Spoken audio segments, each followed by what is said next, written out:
Welcome to the Teaching Journeys podcast, hosted by Dave Roberts. Humanity possesses a unique skill, the ability to pass knowledge from one generation to the next. This podcast embraces that ability, offering learning opportunities through conversations with extraordinary guests. Dave aims to leave a positive mark on individuals around the world.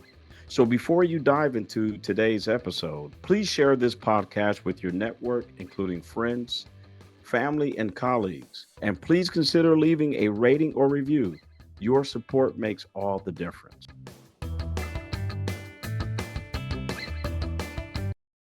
Hi, everyone, and welcome to another episode of the Teaching Journeys podcast. I'm your host, Dave Roberts, and today we're going to change up the vibe a little bit.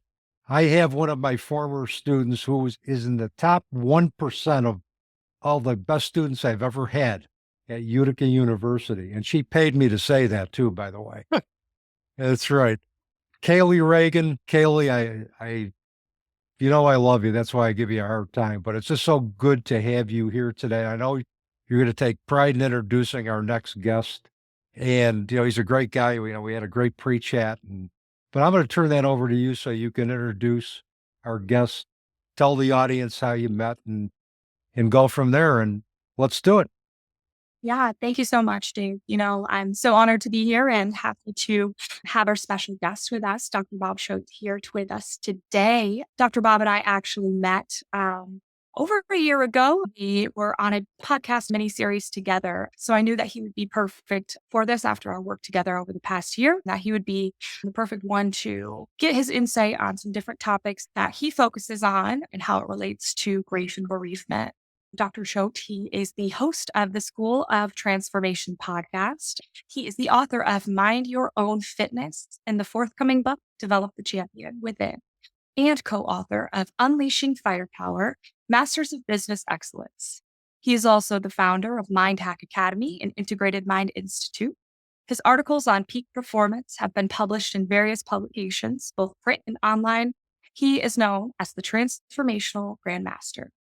He's appeared on both radio and TV, including KABC Talk Radio, Cosozo Radio Network, Sirius Satellite Radio, UI Media Network, Inner Success Radio, Hypnosis Today TV show, and many more. Bob is a Marine Corps veteran, First Force Recon, and former LAPD police officer. He's also an accomplished martial artist with a 5th degree black belt in Kenpo, a senior instructor in Jeet Kune Do, and master instructor in close quarter combat. He earned his PhD in psychology, ran a marketing and advertising firm, and has extensive work in fitness and hypnosis, including stage hypnosis as Bobby Spade, the ace hypnotist. He's also a certified master trainer of NLP, executive peak performance coach, certified flow state practitioner, certified hypnotherapist, certified in scientific neurological hypnotherapy, ISM, certified mind coach, certified lean management professional, and certified as a peak performance mindset master trainer. In his spare time, he enjoys writing, reading, learning, parkour, martial arts, calisthenics, and outdoor physical activities. He certainly doesn't have much spare time with all that he's accomplished and all that he continues to accomplish. But he introduced me to a practice that we'll be talking about today, the Kintsugi philosophy. He's going to talk with us about this practice and how it can inspire hope and transformation during times of bereavement. Dr. Bob, thank you so much for joining us today. We're happy to have you here. Well, thank you. And I'm going to have to remember to really shorten that introduction. One of the things that I've learned throughout my life is that the more humble that I can be, the better that I can be, the more focused on personal growth and so forth. And the thing about Kintsugi and Wabi Sabi, because it is part of it, and both relate to imperfection and impermanence. And I really want to strive towards that, especially as I've gotten older versus when I was younger. And I think when I look at my own self and discover through my curiosity about myself in terms of what I don't know, what I need to continue to grow, and even like looking at the mistakes that I even continue to make, because I don't think it's going to stop. I think the more that each one of us go through this thing called life and we gain more experiences, we're going to make a lot more mistakes. And I'm certainly a testament of that. And yeah, so it's just been enjoyable, I guess, regarding going through those experiences. You can still be absolutely humble and accomplished at the same time. They're not mutually exclusive. So I think too, that just shows how humble you are, the fact that you are reflective. But I think that your biography and introduction just shows that you're a jack of all trades and you are really diverse in what you learn about and what you've studied in the past in your areas of expertise. And so that's why I think you bring a really unique perspective, especially to the Kintsugi philosophy. So why don't we start by you sharing a little bit about the history and the cultural significance of Kintsugi? So interestingly, both Kintsugi and Wabi Sabi uh, were created in a sense back in the 15th century. In fact, there was a shogun back in the 15th century who had this broken pottery, and he looked at it. He first of all had uh, these Chinese people. He sent over to China to have it fixed. Well, what they did, they took the broken pottery and they kind of like stapled it together, and it looked really messed up. It wasn't strong. It wasn't anything, and so he decided to enlist various artisans in his area. And he said, I want you to figure out a way of repairing this pottery and make it look uh, even more beautiful. And so they went in into the process and they tested like different things, and they come out like the experimentation. They found a specific lacquer that was able to glue it back together. And then they took real gold powder, and they after they smoothed it out, they put the gold in where the lacquer was. And it was a whole process. Normally, like something like that takes weeks per piece of pottery. And it came out to something that was like more beautiful than ever before. And as we look at moving forward in terms of like what they did, and along with the concept of wabi sabi, which actually means impermanence, the art and ideal of impermanence, nothing is permanent. And that was the discovery of that. Yet, from both Kintsugi and Wabi Sabi, I'm going to start with Wabi Sabi. Because of that, you'll get an idea in terms of what Kintsugi even means in a deeper way.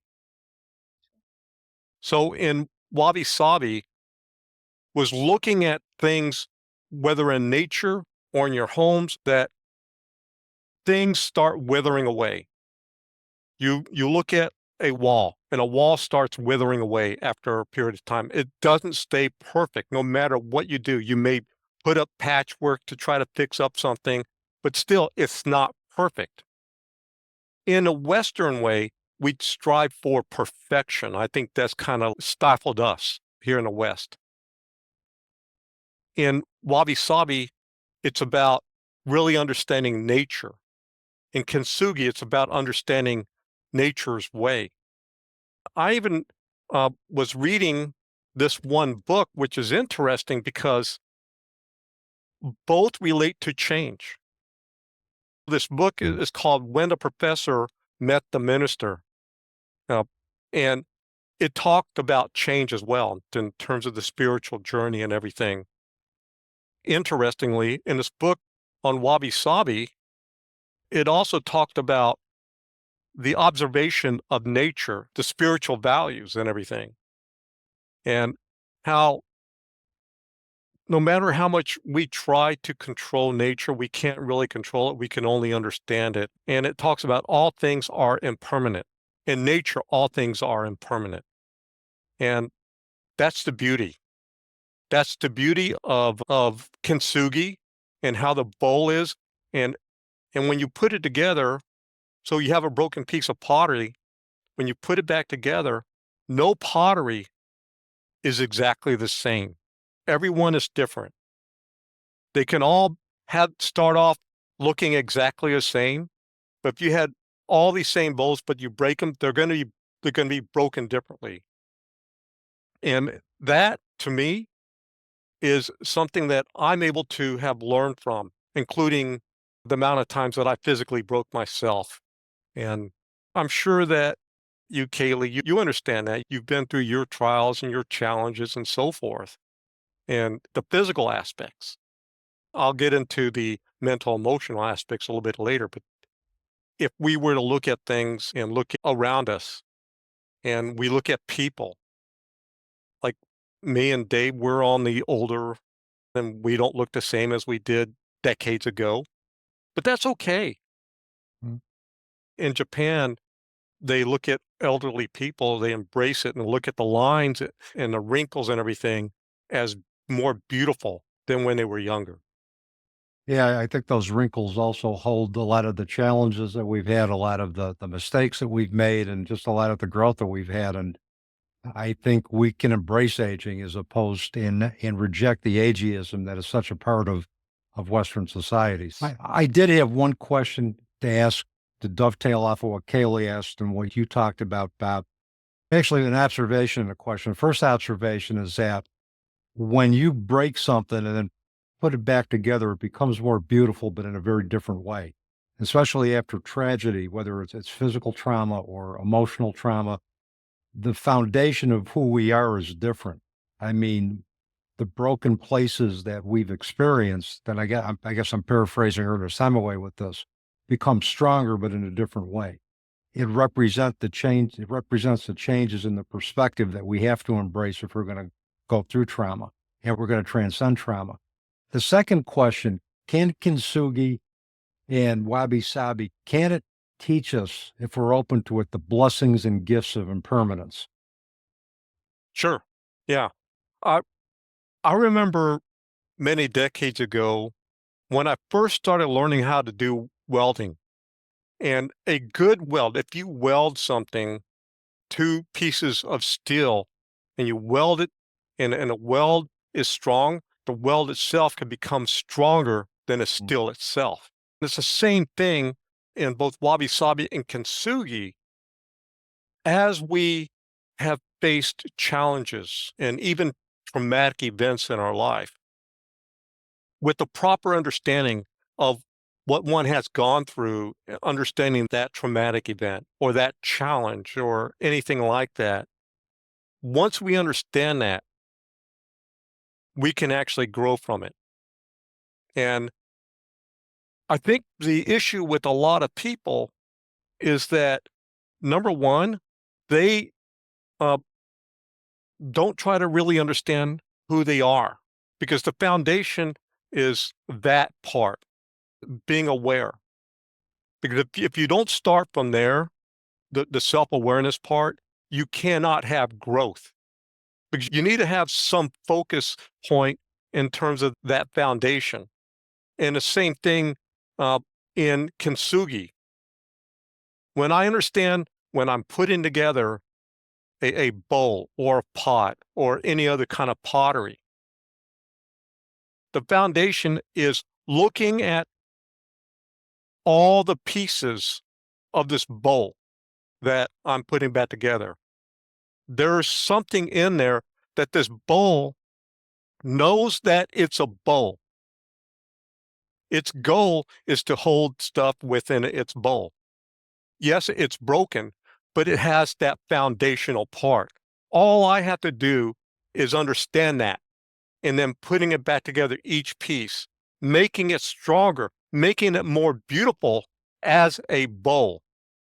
And I look at like the traumatic events I've gone through in my life.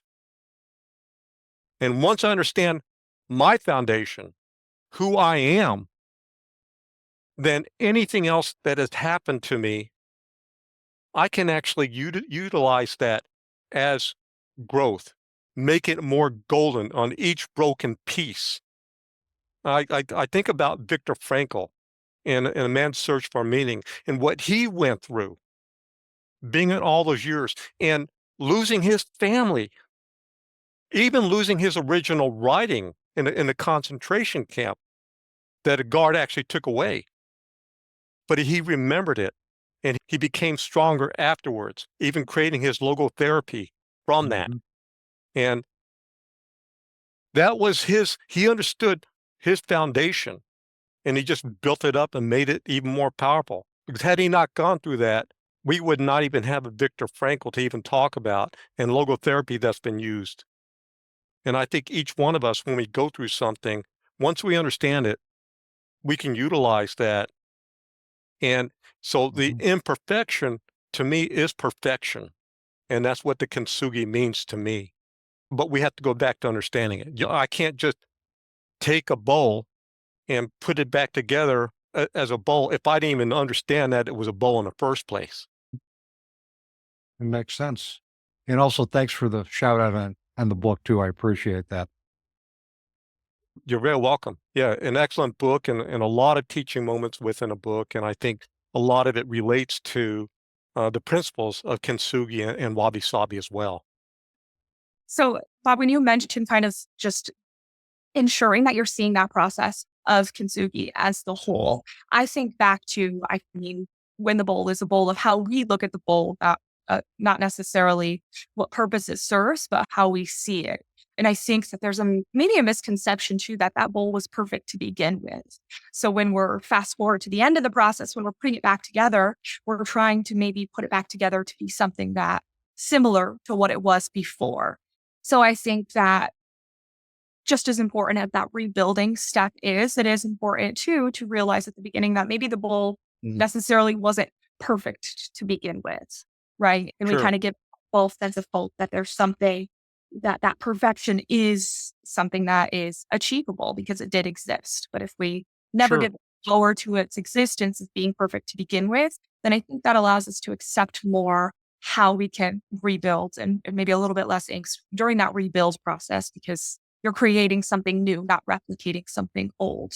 So with that, if you could kind of break down that grief process as it relates to the breaking, the rebuilding, similar to Kintsugi, because it can seem like m- maybe that pressure to move on, of kind of rebuilding right away. So break that down of how you see those processes aligning. Yeah, I'm going to get back, and I'm glad you mentioned the bowl wasn't something perfect that to begin with, which Mhm. is true. Because when a pottery maker and when they're making a bowl or any other kind of pottery, it may come out and may look beautiful and perfect, but the process of molding the piece of pottery and then end up baking it in the oven to harden, the truth is the molding itself is not perfect. The baking in the oven may show imperfections, but on the outside, it shows perfection. But deep down inside, there's going to be imperfect parts. So, like when I take a bowl and when I take a hammer to the bowl and I break it, a lot of times it's going to break a certain way, which exposes uh, the imperfections that were embedded in it. And all I'm doing is now putting it back together, understanding each part, each imperfection, putting it back together with the glue, with the gold, and now making those imperfections stronger, making those imperfections understandable of what they really are. And the truth is, when somebody's gone through a traumatic event, and even especially like when they're a child, because a lot of the foundational stuff comes from the children. Maybe they didn't have the parents just were not there as parents, and maybe they had a father that did some terrible, like would beat them up or something like that, and so forth. And I was a child that had gone through that. My father, he really didn't know how to be a father because of the environment that he came from. So I was not only just spanked, I was beaten up. My clothes were ripped off, and I was whipped with a leather belt till I bled. Yet it wasn't until I understood later, and on my father's deathbed, and this is 2 days after Christmas in 1983, so it'd be, 41 years coming up this December 27th. And ironically, 2 days before that, on the 23rd, my dog passed away. And my father asked for forgiveness, especially from what he did and everything. And it wasn't until years later I had an understanding because I wanted to know why he did what he did. What happened to him as a child that led him to become the man that he became? And once I discovered that, I was able to forgive him before, but I had compassion for him and especially the child that he was. He didn't have the right environment. His stepfather was a mountain man and also did not know how to do it. And plus, back in those days, because my father was born out of wedlock and he was considered a bastard, and that wasn't a good thing. And so he wasn't really nurtured at all, and not by his mother either. So I understood that. Because I understood him as a child, that he didn't have the right parenting that would enable him to learn how to be a good parent. Because when we come in this world, actually as parents, when we have children, there are really no perfect books. I remember there's a lot of books and everything, but there's no guidebook. You're a parent, you have a child that's born, and that's pretty much it. Yet I learned the imperfections of my own father and even of my own mother as well. So that enabled me to understand myself and some of the things that I had to think about in terms of myself. Once I understood that, I was able to take that and use it for growth. I was able to have my own Kintsugi moment in terms of myself to repair those parts. Part of that was having the compassion for my father.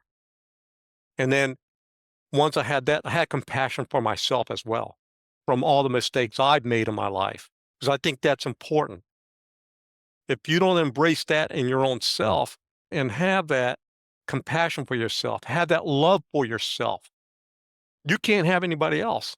And I tell a lot of people, don't go into a relationship if you are not really whole as best as you can as a person. You go through the repairing process, and in Kintsugi, you can bring that together even more beautiful.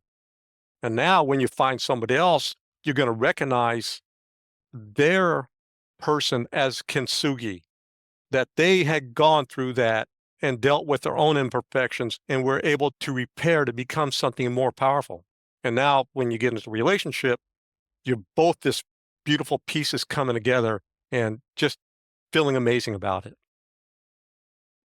There is a song, I believe, by a rap singer, Jelly Roll, called Beautifully Broken. So as you were talking about Kintsugi and breaking a vase, putting it back together, in a way, it is beautifully broken.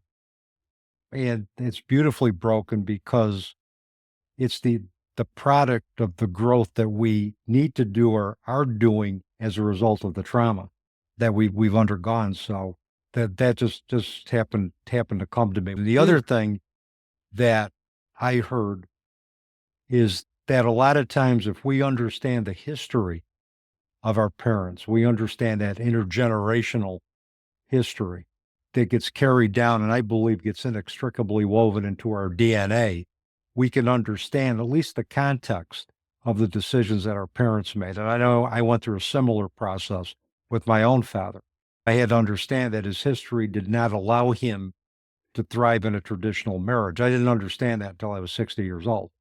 But then again, time is relative when you're talking about the journey to personal growth anyway. So, Yeah, and it's interesting that you didn't understand till you were 60, and I actually will tell people, go back and read a book as you're older, maybe 10, 20, 30 years older, that you read when you were younger, and you're gonna have a completely different understanding of that book, mhm. completely different. So, yeah, I've read a lot of books over the decades.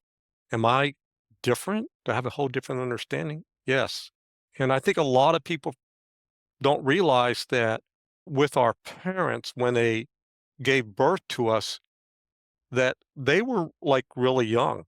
Mhm. I think about my own father as this really young guy, and we're trying to look at it from the lens and putting them like, okay, they're older than us. Well, no, not when they gave birth to us. And then you have to go back and, like I did with my father, look at him as a young boy and the issues that he went through during that period of time. So, yeah, I cannot like look at something and look at, okay, this guy, he wasn't any good, or he's, like what I went through. Well, he was young.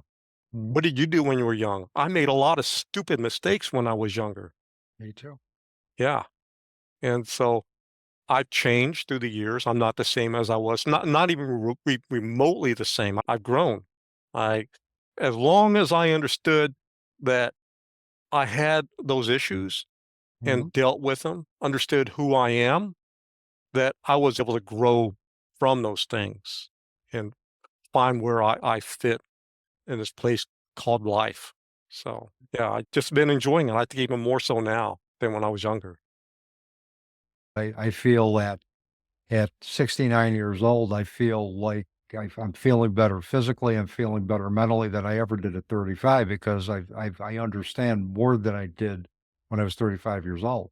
And it's just a product of experience. It's also gaining wisdom from learning from other people's mistakes and gaining wisdom from being open to different perspectives. And as I've gotten older, and that's reflected in my teaching, it's reflected in my interactions with people, and it's also reflected in the individuals who have attracted to my support group. The history of understanding our history of our families, understanding our history of our parents can be rich in terms of understanding the motivations for their decisions and helping us realize that we weren't responsible for any of their choices. This is how they learned to operate through the years and how their ancestors learned to operate through the years. If the rules don't change, that family is going to continue to function in an unhealthy fashion. Yes. Haley, you want to have your insights? Yeah, sure. Yes, I'm waiting with bated breath. No, I mean, I think that it's obviously kind of a different approach for me, and I know that you guys are looking at it from the perspective of kind of understanding your parents, and that's still a process that I'm going through right now to learn that acceptance. That's actually helping me heal through different losses. I think that personally, some of the loss I've faced in my life, I can say for a while I was angry after losing my father, and I was mad at him. As much as I missed him, loved him, I was very mad at him. I was mad that maybe he didn't take care of his health as much as he should have, that he didn't have that self love and acceptance that I've been able to develop in myself, that I find my peers and my brother able to do with himself too. But I always found it strange that he could never do it to himself. And so I was angry. And I think part of what helped me get through that grief process was not only working through that anger at him, but at my mother as well for the same thing. Like you said, they were never taught that in their lives. And that was never something that they experienced or knew. They didn't know really how to take care of themselves, how they should have. And especially their mental health, let alone their physical health. They didn't know how to raise children. And of course, they weren't perfect. They have wonderful parents. I'm very lucky to have two wonderful parents, a wonderful stepfather as well. But truly, they weren't perfect, as no one is, especially in the world of understanding mental and physical health. And so I really think that it's taught me a lot more self-love and acceptance. And I think it starts with that forgiveness too. We talked about how we see that bowl at that initial stage, right? As a bowl, and it's imperfect to begin with. But as it changes too, as we see that as its starting spot, but we don't necessarily see what came before. Like you mentioned, the potter forming it and it going through the changes in the kiln and it starting as just dust, right? We don't see that the phases that it goes for before the time that we get it. And I think that our family in a lot of senses, our parents in particular are like that too. We don't necessarily see what they go through beforehand. We just kind of sometimes see who they are and then we can see the mess that comes from it.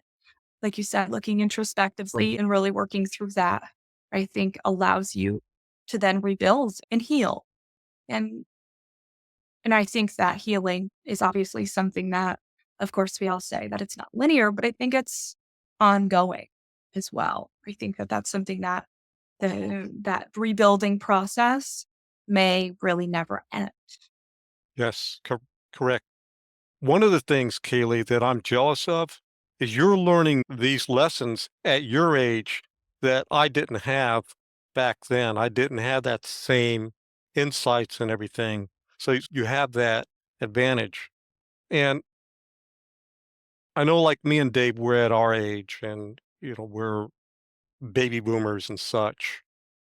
Yet I know people that are even in their 80s, like one guy that I've known since the 1980s, and he's in his 80s, and he's basically still the same as he was back then.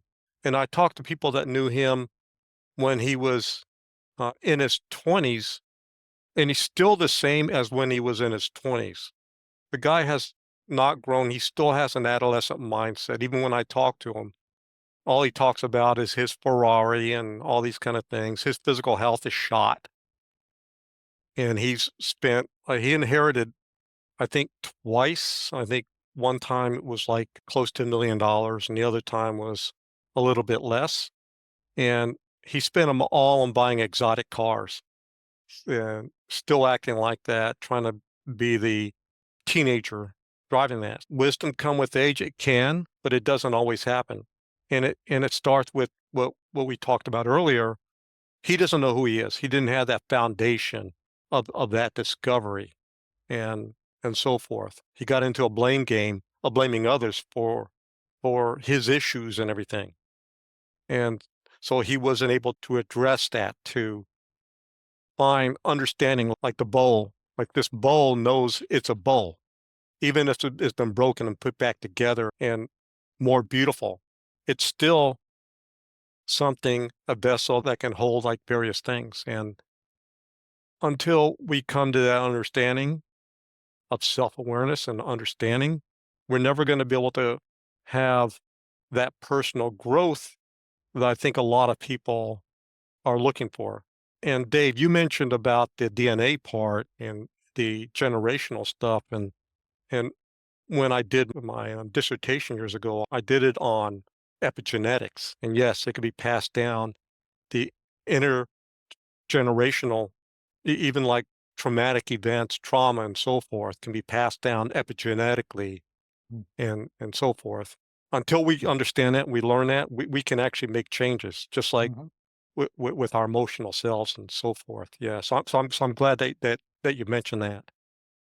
Yeah, and I think genetics, environment, they all come into play. But we also, like you said, if we're aware that things need to change, if we see patterns within ourselves that need to change or that have been passed down from our family that need to change, it's not only the self-awareness piece, it's the motivation to want to change it, Sure. and also surrendering to the fact that I need to make these changes permanently one day at a time so I don't regress. And that's about acceptance. Regarding that change, and Kintsugi can address that, because as I'm working on a piece and I'm putting it back together, each piece, as I'm gluing, now I'm having to hold it. In a traditional Kintsugi, it's put together, but I have to make sure that maybe 2 sections are put together and it's hardened and made strong before I start putting it back together with another piece and more glue until it's all together and it's hardened. And then I emphasize it with the gold as I'm putting a gold through it to bring it out, to have that beautiful part come out. But I cannot put it all together all at one time, because if I do that, it's going to fall apart. So now I need to do it one piece and then attaching at a time until that hardens enough before I can put the other piece on and the other piece on. And then eventually that becomes whole, becomes strong. And you're absolutely right, Dave. We have to work through each one of those parts within our own self and being able to make sure that that becomes permanent. You know, just like developing a new habit, same thing. We're not going to like try to work through 1,000 habits. And I think even Bruce Lee talked about in terms of martial arts, he'd rather be somebody that is basically practice like one technique 1,000 times than 1,000 techniques all at once, because it doesn't work. I think a lot of people go through different therapies and they're trying different things and they're working through multiple issues all at once. That has never worked. I mean, you got to deal with, let's get this part dealt with first and make that part stronger in terms of yourself instead of doing, I think a lot of self-help books, they tend to overemphasize all these different things and it just doesn't work. That's one of the reasons I think when I read stats years ago that only about 5% of the people are successful by reading self-help books. And those 5% are people that already have it together. So they're the ones that those kind of things work from. But the 95%, it just doesn't work. And so, yeah, one piece at a time. I can't put together a whole bowl all at one time. It just doesn't work. I think too that things like those self-help books and other mediums are not necessarily always seen as tools in the toolbox. They're seen as kind of the ultimate fix, right? And people aren't necessarily carefully cradling each kind of component and each step separately, right? People don't realize that it takes multiple different things to promote healing and to fully heal, if that ever occurs. That self-help book, it might help you in one area, but if you don't commit to it first and then move on to another area, maybe you can commit to maybe two things at once. But like you said, with the Kintsugi, you really have to ensure that those habits, those practices are permanent and that those are really held strong before you move on to something else. Because a lot of people think that they're taking so much time. I've been working on myself for years, but really, like you said, they're hopping around and not really solidifying any of those skills and not fully understanding.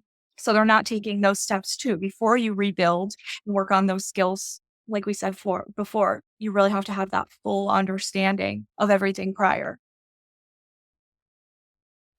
Excellent. Very good summation, Kaylee. Yeah.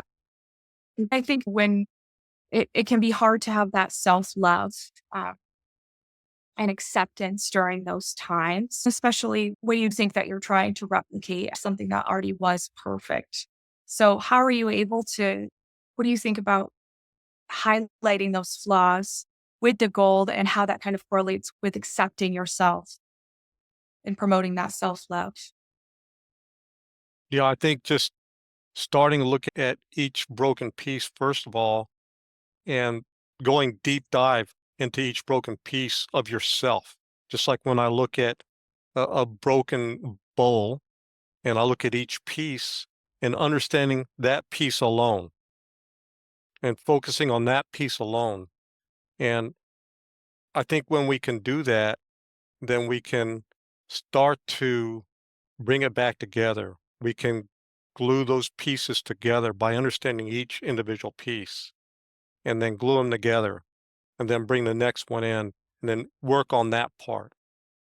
And then once we have all the pieces back together, then and only then can we start to uh, put the gold all around it, which represents the completeness, the wholeness, the beauty that we truly are. Even the scars that we have, and all these other aspects. Yeah. And And that's, I wanted to talk a little bit more about that gold too, and how I know that it to some degree represents that light um, seeping through the cracks too. Is that something that is common in the Kintsugi to think about the light coming through those cracks, being able to see the beauty? sure, the light that we all have, that shine, even like one thing, a story I like to tell is a story of the Golden Buddha in Bangkok, Thailand. So at one of the largest Buddhist temples in 1954, I believe it's May of 1954, they were doing some renovations and everything. And so they had to move this large clay and plaster Buddha. But as they did that, cracks formed in it. And those cracks, it's kind of scared the monk that was in charge of handling that. So he went to get one of the elder monks, and they looked at the cracks, and through the crack, they found a glow as a shine shone through. So they uncovered it, and it was a Buddha of solid gold. And by the way, that's the largest piece of gold listed in Guinness Book of World Records, about 15 tons of gold. What had happened was that centuries before, used to have like these warring armies that would come into Thailand, and they would take things of value. The monks knew they were coming, so they covered this golden Buddha with a plaster cast and then clay, and made it look like a regular Buddha. When they came in, the warring armies asked, where's your valuables? There were none. So they killed all the monks. All the new monks later on did not know there was a golden Buddha until 1954. And the purpose of that story is that as babies, we come shining into this world like that golden Buddha. But I think our parents and society and everybody else, they're well-meaning, and they think they're trying to protect us, but they cover us with this cast, this clay, keeping us from shining. And so, like the Kintsugi, like the gold, we're meant to express our authentic selves, not the selves that people try to mold us to be, but who we really are. And sometimes we've gone through this trauma, we've gone through all these things, and even our parents, they think that they're trying to protect us, but maybe they're doing the opposite because of what they learned from their parents and what their parents learned from theirs, and all the way down, just doing the same kind of thing. And as what Dave talked about earlier to you, Kaylee, the family, the generational thing, still doing the same kind of thing, but they're doing it in a guise of protection and so forth, and not really bringing out that in essence, that golden self that we were all meant here to be. And that's only really understanding who we really are, and that's where we need to understand that part. And yeah, I believe everybody has that possibility of being that golden self and shining. Thank you. And I think that my generation is definitely getting a lot better at really highlighting those flaws too, and being comfortable with it. So when we're kind of bringing this into our real lives and into day to day, how can maybe with the difference of generations, how can everyone apply these practices into their day to day healing journey if they've encountered a loss of some sort? Yeah, a lot of losses, and it will be traumatic. I mean, we deal with it and understand that it's going to hurt. Yet once we understand, and going back to Wabi Sabi about impermanence, that nothing is permanent. Yet if we understand it in both a deeper philosophical perspective, and that nothing is permanent, and also I'm going to add a scientific perspective as well, is that we don't actually die in that sense. If we look at physics, and we know that both matter and energy can neither be created nor destroyed, it's always been there. So who we are, I could die tomorrow, this physical body of who I am, but still that essence is going to be out there. I'm going to go to a shining part, is that every one of us, we came from star material. So we're shining stars. We just need to realize that. Every single MEC molecule, which is in every single iron molecule in your body, the MEC molecule came from an ancient star billions and billions of years ago, towards the beginning of this universe. You're just the aspect of that as well. It's big shining. Kintsugi is that shining the gold, the golden Buddha. You're like that as well. So once we understand that, and yeah, you're not going to be here forever. Dave's not going to be here. I'm not going to, none of us are going to be here forever. But who we really are, that's always been here, is going to continue to be here long after we're gone. The energy, and whether the energy is a consciousness or otherwise, it's still going to be around.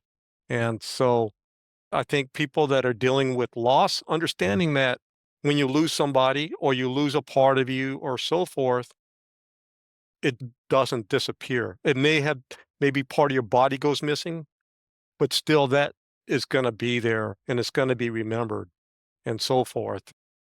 You dealt with a lot of losses, Kaylee, especially like with your father's. He's still around. He's just maybe changed into another form, but he's still around. Something that I choose to do is I choose to find the gold in it. I choose to paint all of the negative things with a light so that I'm able to see it and then I can see him in all the other forms. And I know Dave does the same with his daughter Janine. He chooses to see her in other forms and she's there. Yeah. And, the cool thing about energy is energy can be in more than one place at the same time. So my daughter could be with me. She could be with my wife. She could be with you. She could be with Bob. And even though she never met Bob, in a spiritual sense, our loved one's energy is all part of that universal oneness. So we become one in spirit in another dimension. And because of that, we can become one with those individuals who are on earth. So, and I firmly believe that not only did John bring you to my office that day, but I'm sure Janine had something to do with it too. And when we found out that we aligned on so many different levels with catastrophic loss, I really firmly believe she had a hand in that. And I think every student that I've had in my class has been through divine intervention. It hasn't been by chance. It's just been part of that whole divine plan. And if we believe in that concept, it changes the way we look at life, death, and life after death permanently. And we may even come to the conclusion that death is an illusion, that it's simply a rebirth into a new existence, that we don't really die. We just go off, we just go dancing in another dimension.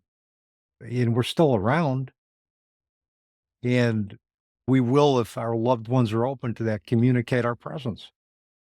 And by the way, look at us three coming together on this podcast, and all of us was on Robin's. Yeah. Now, we have to give a shout out to Dr. Robin for bringing that whole connection, the energy and everything else. So yeah. And that's how we were all brought together. And Robin is one of the masters in terms of bringing like-minded individuals together. She's really has a good sense of who's going to fit with whom, who's going to align with whom, and even complementary or different philosophies. She'll bring that together because she knows that we're going to be, I think, grounded enough where we're not going to take any differences in philosophy personally, but we're going to sit and attempt to learn from that and see what we can integrate. And that's the other part I like about Kintsugi. It's also about the process of integration as well, one piece at a time. Yes. When you mentioned, Dave, about the energy with others, it reminds me of a story of Montaigne. So Montaigne, he's one of the greatest essayists of all time. He's a father of the essays. His mentor on his deathbed, the mentor who was only like 2 years older than him, but he had a lot more experience in a lot of things in life and everything that started earlier. When his mentor died at the age of 32 from the plague, and Montaigne shifted. It was like he absorbed his mentor into him. And not long after that, he started writing his essays. He wouldn't have done it otherwise, but it's like he was almost projecting his mentor out in his writings. So that energy came into him. Mm-hmm. And to me, that's what you want to call advanced integration. That's truly integrating the essence of a loved one into whom you are. And this way you become one with that individual and you become a package deal. I used to tell Kaylee, whenever you see my young energy come out, it's probably my daughter's influence. And Kaylee still has things, she's still waiting for me to hit late adolescence like my wife, but Oh, no. that's not going to happen. But so yeah, it's just that whole piece with energy is just really, really, if we can understand and we can connect to that, it can give us some comfort, maybe help us find peace through times of challenge. I agree. Absolutely. So that openness and willing to accept that energy makes a huge difference, that healing journey. Mhm. Yeah. I'm absorbing the energy of both of you into me, which is awesome. Yeah. I And get the likewise, wisdom of Dave and the youthful energy of you, Kaylee. I know. It's funny that. but Bob, you also forgot to mention wisdom.